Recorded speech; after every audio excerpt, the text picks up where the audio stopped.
2026年4月、南大西洋を行く豪華客船 MV ホンデュース。絶景を楽しむはずの乗客たちが突如として激しい呼吸困難に陥り、わずか数日で3名が命を落としました。彼らを襲ったのは致死率最大 60% を誇る沈黙の殺人者、ハンタウイルス。しかし、世界中の専門家が本当に戦慄したのはその殺傷能力ではありません。これまでありえないとされてきたある禁忌の進化が疑われたからです。エボラ出血熱にも匹敵する破壊力を持ちながら、私たちのすぐ隣に潜むこのウイルスの正体とは何なのか。今回は最新の集団感染事件から、かつて日本を震撼させた戦慄の記録まで、あなたの足元に潜む最強ウイルスの真実に迫ります。2026年4月、南米アルゼンチンの最南端、ウシュアイアの港を1隻の探検クルーズ船が出港しました。その名は MV ホンデュース。最新の対向離性能を備え、南極の神秘を追い求める旅人たちの憧れを乗せた、まさに動く高級ホテルです。しかしこの美しい船がわずか数日後に逃げ場のない密室へと変わることを誰も予想していませんでした。異変は出港して間もなく始まりました。一人の乗客が激しい倦怠感と高熱を訴えたのです。最初は過酷な航海によるただの風邪か、あるいはひどい船酔いだと思われていました。ところが事態は専門医の想像を絶するスピードで悪化します。発症からわずか数時間後、その乗客はまるで溺れているかのような激しい呼吸不全に陥りました。息が苦しい、そう言い残した彼を待っていたのは、肺が自分の体液で満たされ、内側から窒息していくというあまりにも残酷な結末でした。異変は一人では終わりませんでした。船内という限られた空間の中で次々と似たような症状を訴える人々が現れます。結果、健康だったはずの3名の尊い命が南大西洋のど真ん中で失われました。この船に乗っていたのは23カ国から集まった149名の乗客と乗組員。逃げ場のない大海原の上、壁一枚隔てた向こう側に正体不明の死が潜んでいる。船内を支配したのは新型ウイルスによるパンデミックの恐怖でした。しかし、この事件が本当に世界中のウイルス学者たちを戦慄させた理由は単なる集団感染だったからではありません。世界中が注視したのはその病原体の正体と、それが引き起こしたある現象でした。それは、これまでの医学の常識を根底から覆す禁忌の扉が開いた瞬間だったのかもしれません。一体この豪華客船で何が起きていたのか、その鍵を握るのは私たちの日常のすぐ裏側に潜んでいるある生き物でした。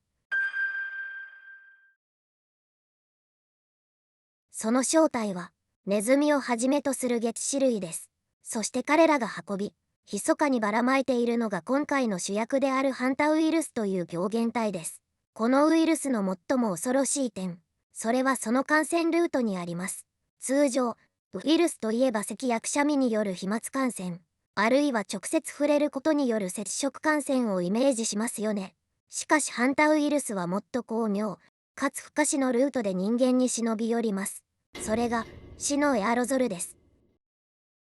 森の中や建物の物陰、ネズミの尿やクソ、唾液が乾燥すると、それは目に見えないほど細かな粉塵となって空気中に舞い上がります。私たちはネズミに触れるどころか、姿を見ることすらなかったとしてもただその場の空気を吸い込むだけでウイルスを体内に取り込んでしまうのです。さらに不気味なのは宿主であるネズミたちの状態です。ウイルスに感染したネズミは、驚くべきことに全くの無症状です。彼らは自らが病気になることなく、その小さな体の中でウイルスを増殖させ、生涯にわたって周囲に死の粉塵をまき散らし続けるのです。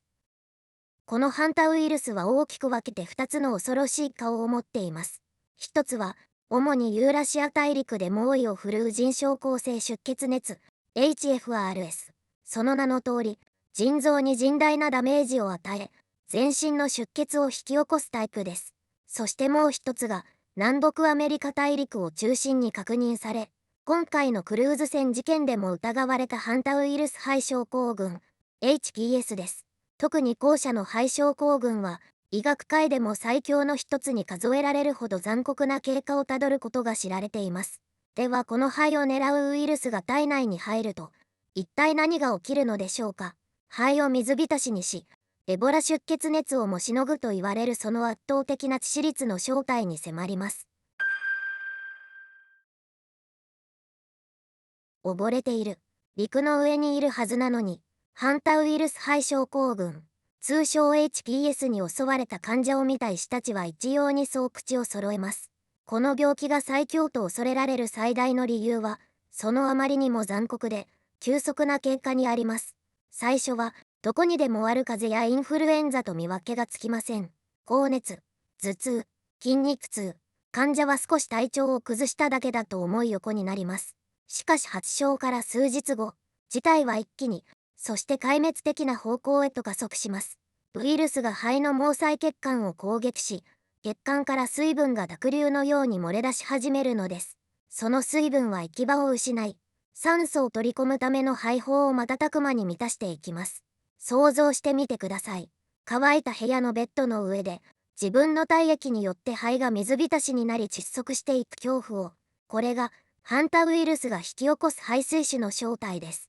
その致死率は驚愕の30%から、報告によっては最大60%に達します。あのエボラ出血熱にも匹敵する、まさに殺人ウイルスと呼ぶにふさわしい破壊力です。一方ユーラシア大陸で猛威を振るう腎症候性出血熱も決して侮ることはできません。こちらは激しい高熱とともに全身で出血が起き、最終的には腎不全を引き起こして患者を死の淵へと追い詰めます。そして何よりも絶望的な事実があります。これほど強力なウイルスでありながら現代医学をもってしても、このウイルスを直接叩くための特効やワクチンは未だに存在しないのです。病院に運び込まれてもできるのは人工呼吸器などで体力を温存し、自らの免疫がウイルスに打ち勝つのを祈る対症療法のみ。一度牙を向けば生存確率は五分五分。それがハンタウイルスという存在なのです。